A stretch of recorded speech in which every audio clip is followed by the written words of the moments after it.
BJP राष्ट्रीय अध्यक्ष पद पर निर्वाचन 19 तारिख रे नामांकन पत्र दाखल। जनवरी 20 रे हेबो मतदान। देश रे बीजेपी रो मंग धरिबा को नहीं आरंभ हो जाइछि कल्पना जल्पना।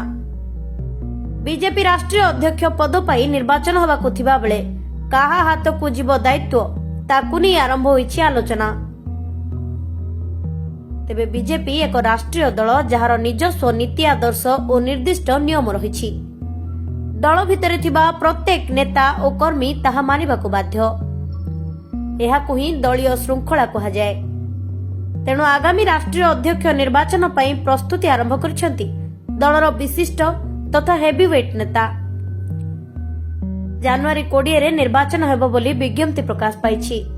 आसंता 19 तारिख रे हेबो नामांकन।